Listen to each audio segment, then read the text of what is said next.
Hi, welcome to the finale of this series, where we've been discovering the strongest weapon frames in the Season 21 sandbox.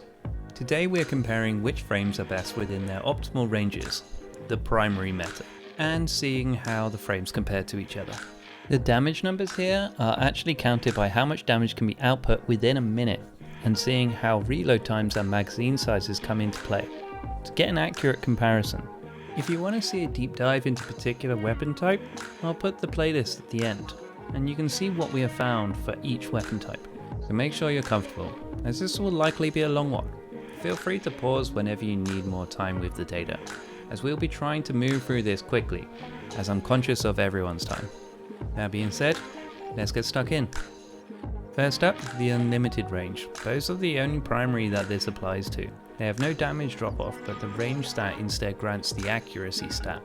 In terms of damage, there is a slight advantage on the lightweights, but only 3%. They struggle at longer ranges as you have to be pinpoint accurate.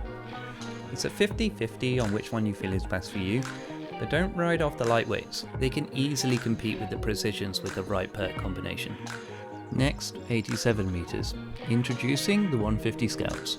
Good for really long distances, but as we can see, they sit a significant way behind on damage compared to the bows. So unless needing a scout rifle for artifact mod purposes, or needing a primary with an almost sniper rifle characteristic with a scope to land those shots, bows are a better pick here if you can land shots at a distance with little to no zoom. On to 74 meters, which brings the 180 scout with it. A healthy jump up in damage and aim assist. But the same applies here, that bows are still outputting more damage as long as you're able to land your shots reliably, and capable of doing so at range without scope support. But if looking for a scoped weapon, 180 scouts are looking really strong in this area. Now for the funny number, 69 meters. In comes two more scout rifle frames, 200s and 120s. 200s being the lightweight also grant mobility and tend to have naturally higher handling and highly rewarding crit multiplier, partnered with a high aim assist, making them a great weapon, but still cannot knock the bows off the top spot for damage output, and cannot quite knock 180s off the top spot for scouts. So would say 180 scouts would be a better choice if you have the option. 120s enter at this range too, and as we can see, they're at the very bottom of the pile for damage output. I've said my piece about how poor the 120s perform in PVE, and that can be seen in the scout rifle video from the series if you want a deeper dive into it. But to respect everyone's time, we'll move on. Bungie, if you're listening, just a buff to reload speed and mag size would really help here. Up next, 66 meters, which introduces the 260 scout. 260s have always been a good pick, and sit at the top of the pile in terms of damage output for the scouts, until you add bows into the mix. Then they fall behind, but not by a huge margin though. So still, if you can be sure to land your shots, bows are still up front on damage, but scope weapons, 260 scouts are pretty strong here. Now moving all the way up to 39 meters, as there's no primary weapon frame that averages between 40 and 60 meters. We're starting to get within more common PVE ranges now, and this is where the pulse rifles are starting to show up. 340s and 450 aggressives are the longest reaching frames in the family of weapons. As we can see, 450 aggressives are right at the bottom straight away, which is sad to see, almost 10% less than its 340 counterpart. This is due to it having a number of low performing stats. The damage per round is quite poor, the average mag size is pretty small for its fire rate, and the reload speed is one of the longest. If it got a small bump to mag size and reload speed, it could easily sit next to the 340s, but currently is the worst performing pulse in the game. 340s have slot themselves right in the middle of the pack, right between all the scout rifles, showing it can still reach good ranges if needing a long distance pulse for champion stunning. Right, now we have the 36 meters, which is a bit of a unique one, as the only weapon frame in the game hitting this at its base range is the BXR Pulse. I was unsure about including this one, as hadn't put it in my pulse rifle video, as only one weapon is realistically going to have this frame, and from what I understood initially, it was a lightweight frame with increased hipfire range and accuracy.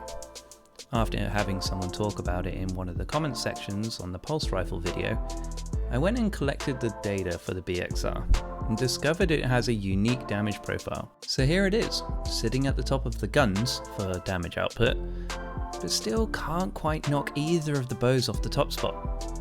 Which, when I was going into this, I never expected bows to hold on to this lead for so long. Next is the 34 meter range, bringing in the 390 pulses and the first of the hand cannons. Now I know that we have an update to hand cannons coming soon, so hit the subscribe button if you want to see how they compare after the changes. 120 hand cannons are looking pretty insignificant here, almost 29% behind, within its optimal range. Their reload speed is terrible. It takes 4 seconds to spend their average mag, and 3.3 seconds to reload it, meaning you're spending nearly as much time reloading as shooting. And this looks like it's going to be addressed in the coming buff. The 390 pulses look okay, nothing great, very middle of the road. But the 180 scouts, 260 scouts, BXR and both the bows outperform this weapon, and they have additional range as well. Now we get to 33 meters, introducing the 450 lightweight pulses and the 360 autos. Finally, the bows get knocked off the top spot. 360 autos are one weapon I've always overlooked, as never really been interested in them. After seeing the numbers, turns out I've been missing out, as their frame's damage output is higher than popular weapons like the BXR, both the bows and all scout rifles. And 33 meters is a really long way out in PVE, so they shouldn't be overlooked. Lightweight pulse rifles land in the middle of the pack, almost 19% under the top pick. As for pulses, it's in a good spot, almost matching the 390s, but a bit behind the BXR. That's only one particular weapon, and the nature of the BXR is kind of to be expected. Okay, we've hit the halfway point on the data. Thank you so much for watching this far. If enjoying it or learning something from it, a like would be hugely appreciated. As you can imagine, it takes a long time to pull this together, and it really helps the channel. Anyways, let's carry on. Over to the 32 meter results, and introducing the 540 pulse rifles. These actually perform really poorly, main reason being that the mag size is really small, so they spend a significant time reloading rather than shooting. Other weapon types normally have a higher mag size on the faster firing frames within that family, but the 540s have the same base mag size as the 390s and the BXR. If we compared all the pulse rifles without the data for mag size and reloading, 540s would be the strongest pulse rifle in the game, but sadly this is not the case. If you want to know more, just check the pulse rifle episode in the series. So if Bungie wanted to cast their eyes over the 540s and give them a bit of a tune, all they really need is just a little bump on their magazine size, and that would make them great. Okay, 29 meters. I need to start grouping at the bottom to fit everything, so everyone can see how badly some weapons perform. Introducing the 450 auto and the 140 hand cannon. Again, we have a new top damage frame. 450 autos now taking the top damage output with a 4% lead as well. But let's look at the 140 hand cannons. What a fall from grace. Hand cannons I remember being a great weapon in PvE a while ago. Now both of the hand cannons that have been entered so far have come into these graphics right at the bottom, inside their optimal ranges. We can see extremely clear that hand cannons have been really struggling in this sandbox. I will be sure to retest and update their numbers to see how much these changes will affect their performance. Speaking of hand cannons, let's go to 27 meters, the sole home of the 180 hand cannon. Now, unlike other hand cannons that land at the bottom of the pack, 180s land close to the middle, meaning this frame has the best jumping off point when it comes to the buffs that are coming in. So I'm pretty excited to see what that turns out like. 26 meters, introducing the 600 auto rifles, landing in second place. A good result, but is beaten by the 450 auto, which also has an additional 2 meters of range. So if you have the option, I'd recommend picking the 450 over the 600. This is something that is either intentional or just an oversight from Bungie. 600s have the higher mag size, even faster reload, but still output less damage over a minute in comparison to the 450s. We have one last auto rifle left, 720, and here it is in the 23 meters. And surprising nobody, we have a new top of the list frame. 720 autos pulling out nearly a 5% lead from the 450s in second place. Auto rifles are now taking the top 4 places, covering from 33 meters to 23 meters, beating the bows now by 9% and the pulses by just over 18%. So let's see in 19 meters if they can keep this up. 19 meters introduced the first of the SMGs, the 600 SMG. And as we can see, they do really well, but can't quite take the top spot, settling for second, only just under 4% behind. But the 720 autos have a range and damage advantage, meaning it'd just be better to stick with the 720 auto if possible. So let's move on to the 18 meters, another SMG, introducing a favorite right now for many people, the 750 SMGs. Again, does really well, but still falling short of the top slot. Also, something to note here is that the 600 SMGs and the 750s only have the difference of a fraction of a percent. So if coming across a 600 with interesting perks that you like, would be worth taking for a spin and seeing how it feels. We're getting really close to the end now, 17 meters, which brings with it the 900 adaptive SMGs. Not many of these in the game right now, but every season seems to bring more each time. And finally, another weapon manages to take the top spot. Adaptive SMGs now lead by just over 3%, and have a lead of nearly 7% over the closest SMG. Pulses are behind by 20% and bows are 12% behind. Right, let's check out the 16 meters, which brings with it the 900 RPM lightweight SMGs. And our last but definitely not least weapon type, sidearms. 900 lightweight SMGs, like the funnel web, don't even land in the top 5, being just over 26% behind the new leader for the damage output within this range, the 300 RPM sidearm, backed up by the 325 RPM and the 260 RPM sidearms. But within these top 3, there's almost 20%. So sidearms are incredibly strong and reward you for being right up in the danger. SMGs and autos are around 25% behind in this range category. Last and closest range base average, 15 meters. Introducing our faster firing sidearms, the 491s, 360s and 450s. They managed to lock out the entire top 5 for the sidearms, but not quite managing to take the 300 sidearms from the top spot. Anything not an SMG or faster firing auto falls into the 30% less damage category. Conclusion. So, what do we take away from this?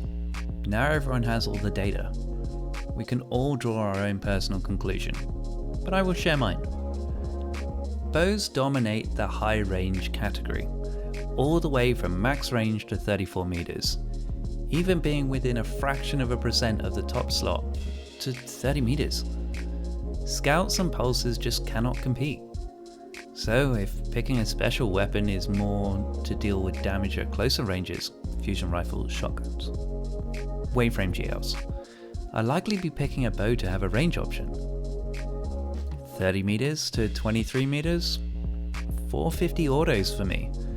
After making the auto rifle video within the series, I've started using 450s more often, and can actually start to see the difference in how well they perform in mid-range areas. Bringing either a sniper rifle for longer engagements, or again, fusion rifles, shotguns, GLs for closer engagements. 23 meters to 18 meters, it's a small pocket of range, but with having the idea of what to bring with a medium close range, 720 autos is for me.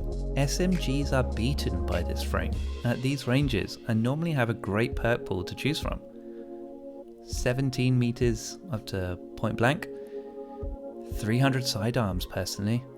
Even though 17 meters is slightly outside the optimal range, 1 meter away at 16 meters, 300 sidearms do 23% more damage than an adaptive 900 SMG. So over to you. What do you think? Has seeing this video made you rethink what primaries to bring with you? Is there a favourite primary you have with a particular role? Let me know in the comments section, as I'm really curious to see what other people are using. As with all my videos, I will be in the comments section with you, so if you have any questions, just drop them into the comment section and I will be sure to respond. As a reminder, if you want a deeper dive into a particular weapon type, we have a completed series of every primary weapon so far. There is a playlist with all of them in, if you want to find a specific one.